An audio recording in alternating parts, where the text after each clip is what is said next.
Hey, you know what? I'm a little bit curious of something. What is it? I always hear about the Bills of Rights, free basic education, tithing McDuffie, and many more. Then, what are you curious about? I always wonder, why is there a need to study all this? What does it imply to us and to our country? And to know that, let's tune in to History TV to know more about the Philippine Constitution.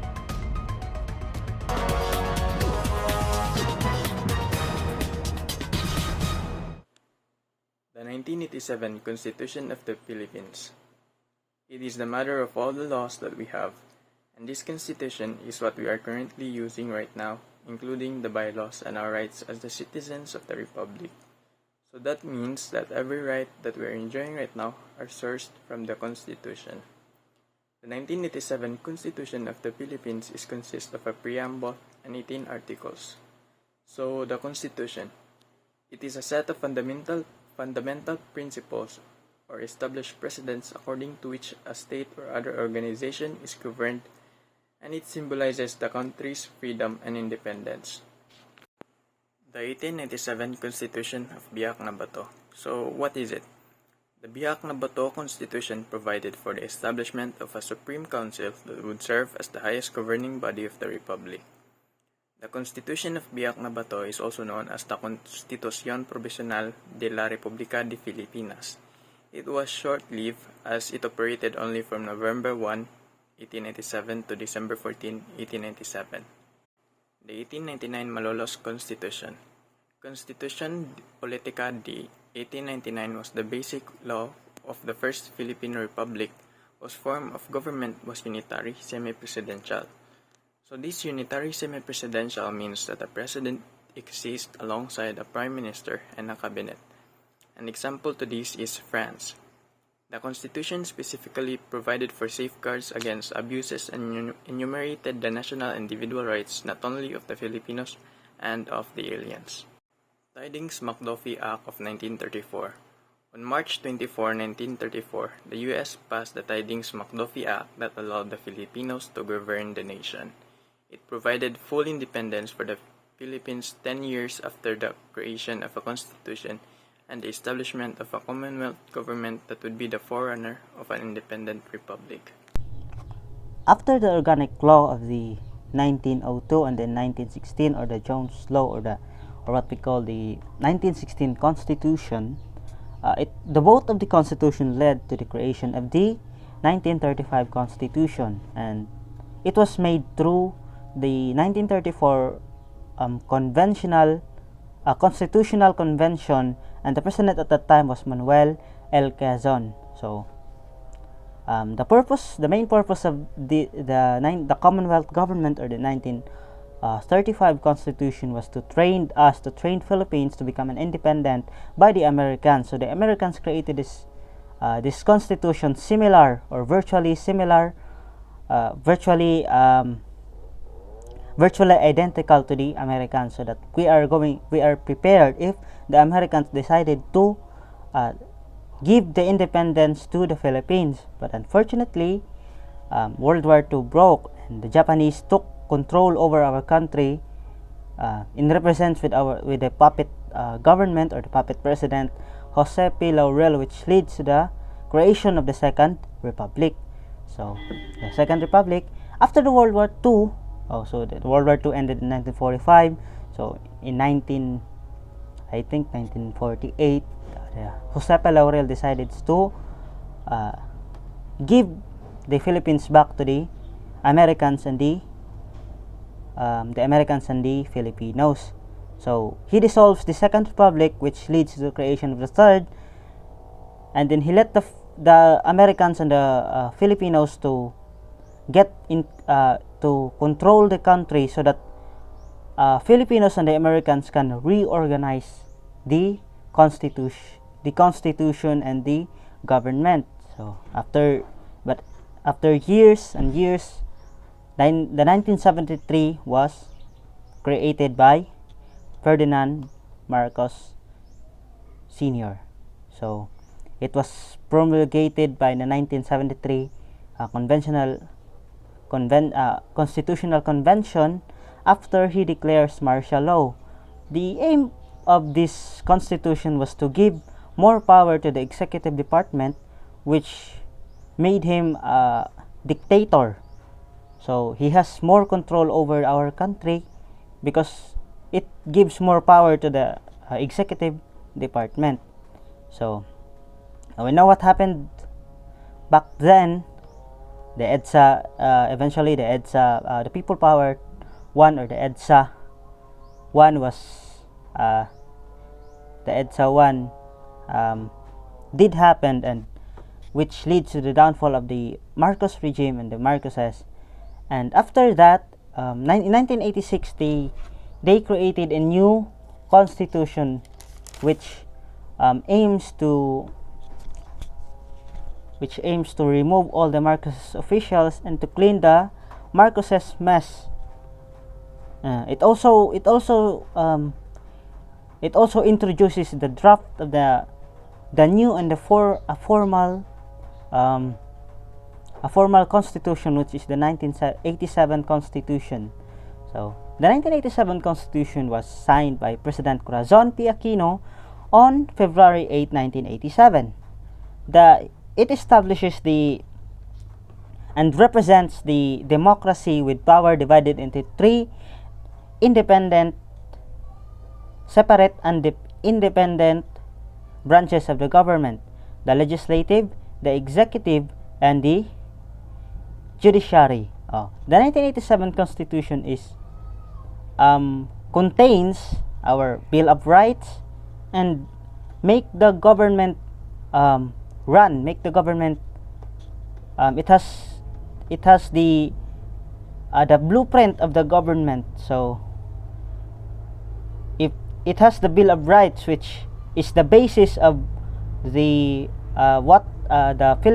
Republic Acts. So meaning there is no Republic Act that did not based in the 1987 Constitution. So the 1987 Constitution was the Constitution we are using right now. We are currently using. So The Philippines is a democratic and republican state. Sovereignty resides in the people and all government authority emanates from them. Article 11, Section 1 of the 1987 Constitution.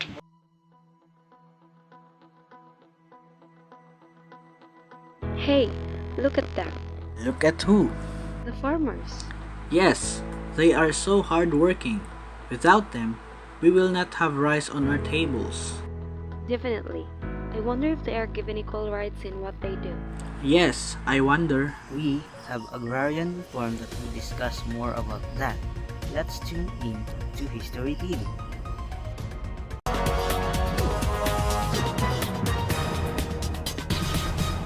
And now let's talk about agrarian reform policies in the Philippines.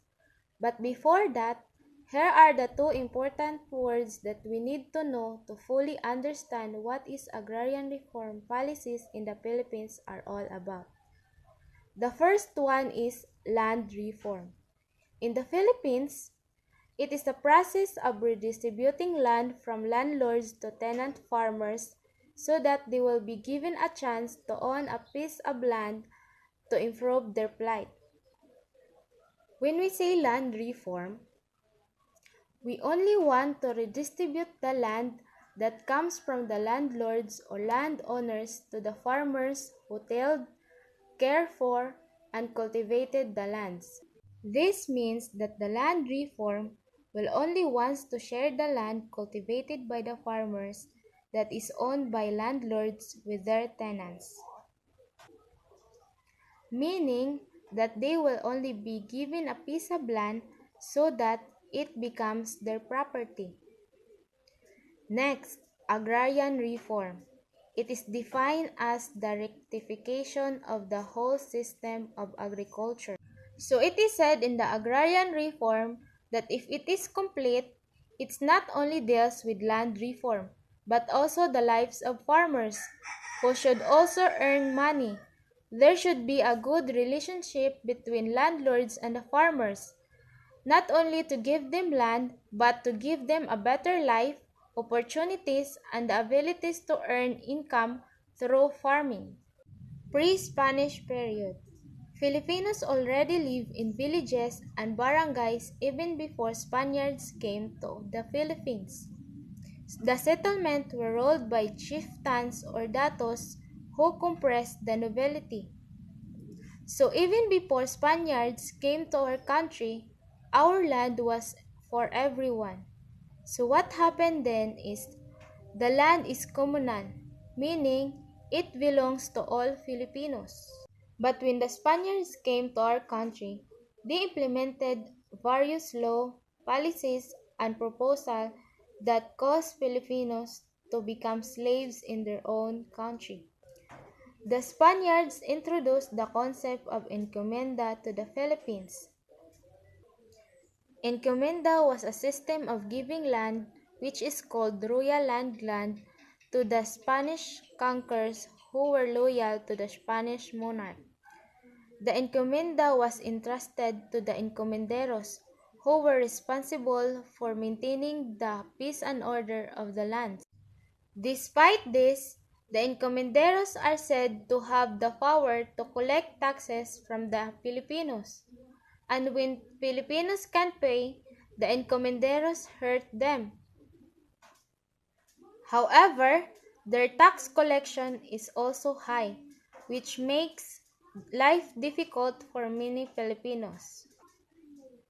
Because of what is happening, the agrarian uprising or agrarian revolt took place. It was the revolt stage in the present day where Filipino landowners rose in arms and demanded Spanish friars to return the ancestral land they had taken. Taxation was not only the reason for the revolts of the Filipinos during Spanish period, but the agrarian unrest as well. The grabbing of lands by the Catholic religious land orders angered the native landowners and demanded that their lands be returned based on ancestral domain. The First Philippine Republic. When Emilio Aguinaldo came to power in 1899, the Malolos Constitution, which he crafted, intended to confiscate the so-called friar lands and other large estates. However, this plan was never executed because the First Philippine Republic was short-lived. American period. There were some noteworthy regulations enacted during American period. These were Philippine Bill of 1902, which set the ceiling on hectareage of private individual to 16 hectares and 1,024 hectares for corporation. Another regulation is the Tenancy Act of 1933, or Act number 4054 and 4113, which regulated the relationship between the landowner and tenants of rice and sugarcane lands, which is a 50-50 sharing. However, the Land Registration Act of 1902 did not completely solve the problem of land registration under torrent system because the landowners might not have been aware of the law or they could not pay the survey costs and other fees required in applying the torrents title. Commonwealth period.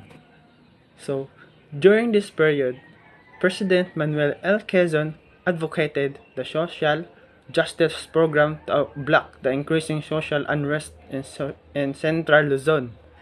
The Commonwealth Act number 178, which is an amendment to Tenancy Rights Act number 4045, enacted on November 13, 1936, provided for certain controls in the landlord-tenant relationship. The National Rice and Corn Corporation, or NARIC, of 1936 established the price of rice and corn that helped the poor tenants as well as consumers. And another regulation is the Commonwealth Act number 461, which is enacted in 1937, specified the reason for dismissal of tenants and only with the approval of the Tenancy Division of the Department of Justice. The Japanese occupation. During the Second World War that started in Europe in 1939 and in Pacific in 1941, the Hukbunang Bayan laban sa Hapon o Hukbalahap controlled the area in central Luzon. The Hukbalahap was composed of peasants and workers who worked up arms against the Japanese forces. The peasants who supported them earned fixed rentals, while the landowners who supported the Japanese lost their lands to peasants. But this was short-lived because it ended with the end of Second World War. The problem of land tenure in Philippines remained even after the Philippine independence in 1946. To address the problem, the Philippine Congress revised the tenancy law. Agrarian reform should not merely subside misery. It must raise living standards. Ownership raises the farmer from his, but productivity will keep him on his feet. By Gloria Macapagal Arroyo.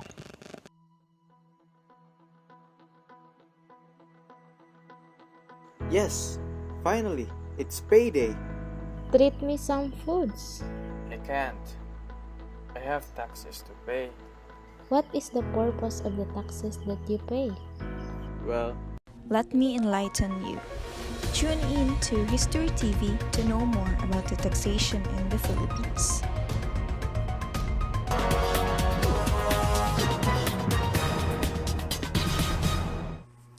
What is tax? A tax is a compulsory financial charge or some other type of levy imposed on a taxpayer by a governmental organization in order to fund government spending and various public expenditures. It is the process by which the sovereign of the government, through its law-making body, raises revenues to defray expenses of the government. Taxation is the inherent power of the state to impose and demand contribution upon persons, properties, or rights for the purpose of generating revenues for public purposes. The power of taxation upon necessity and is inherent in every government or sovereignty. Its primary purpose are to generate funds or revenues to defray expenses incurred by the government in promoting the general welfare of its citizenry. Its other purposes are to equitably contribute to the wealth of the nation. Taxes are mandatory contributions levied on individuals or corporations by a government entity, whether local, regional, or national. Tax revenues finance government activities, including public works and services such as roads and schools, or programs such as Social Security and Medicare. Taxes are crucial because governments collect this money and use it to finance social projects. Without taxes, government contributions to the health sector would be impossible. Taxes go to funding health services such as social health care, medical research, Social Security, and more. The history of the taxation in the Philippines. During the ancient time before Spain colonized the country, or pre-colonial era, the Philippines has a number of kingdoms that were ruled by datos or rajas in some region. Back then, barter was the primary method of trade during the rules of datos and rajas. The tax was collected in the form of crops and goods that were exchanged for the safety and protection of the community. The maharlikas or nobles and the datu, however, were merely provide security and protection to the payers. Only the timawa or freemen will pay taxes. The oripons or slaves, however, were unable to contribute or pay anything because their only purposes in life was to serve the kingdom. Thus, in Spanish era, residents were subject to taxation while under Spanish rule from 1521 to 1821. The Spanish treasury had to subsidize the Philippines in the amount of 250,000 pesos per year. due to the poor financial condition of the country, which can be primarily attributed to the poor revenue collection system. The subsidies range from a tribute or head tax of 1 gold mace annually to a tax on the value of jewelry and gold trinkets. Another tax from the Spanish era was the tributo, which initially ranged from 8 to 10 reals. Forced labor, commonly known as polo e servicio, was a system for collecting taxes. Cedula as a form of tax collection. During the Spanish administration in the Philippines in the 19th century, they eventually replaced tributo with cedula, allowing them to track off those who are able to pay taxes. The cedula was originally put into effect as a tax reform. Upon payment of the residency tax following the abolition of the tribute system or head tax to Spain, the cedula was issued to all Filipinos. A person will be detained for being indocumentado or lacking legal personal identification as evidence or proof of being a citizen in this country if they are unable to present to a civil guard with a cedula. Taxation on the 1987 Philippine Constitution. The 1987 Philippine Constitution set limitation on the exercise of the power to tax. The rule of the taxation should be uniform and equitable. The Congress should evolve a progressive system of taxation. Article 6, Section 28(1). According to the Local Government Code, in addition to the specific taxing authority granted to each local government unit, all local government units are also given general taxing authority and additional revenue-raising authority, such as the ability to impose service fees and charges. However, prior to the ordinance implementation, a public hearing must be held before any such taxes, fees, or charges can be levied. The tax cannot be arbitrarily high, harsh, confiscatory, or in conflict with a stated national economic policy. Furthermore, the local government's ability to tax is generally constrained, making it impossible for it to apply taxes like income tax, documentation stamp duty, etc. This is according to sections 18.6 and 18.7 of Article 6 of the 1987 Constitution. And lastly, the most recent tax reform is the train law. The comprehensive tax reform program, tax reform for acceleration inclusion, a train initiative aims to fix a variety of laws in the tax code in order to make it more straightforward, equitable, and effective. After 20 years of non-adjustment, trains provide much-needed relief to 99% of income taxpayers by decreasing income taxes, so addressing the long-standing injustice of the tax system. Additionally, it generates a sizable amount of money for the President's top infrastructure initiatives which aim to lower the prevalence of poverty from 21.6% in 2015 to 14% by 2022. The Build program in infrastructure will get 70% of the increased train money, with the remaining 30% going to the social assistance organization. Congress passed 2/3 of the required 2018 revenue through train, and it's anticipated that it will pass the remaining third in 2018 to assist us meet our revenue and specific goals. Taxes are paid in the sweat of every man who labors, by Franklin D. Roosevelt.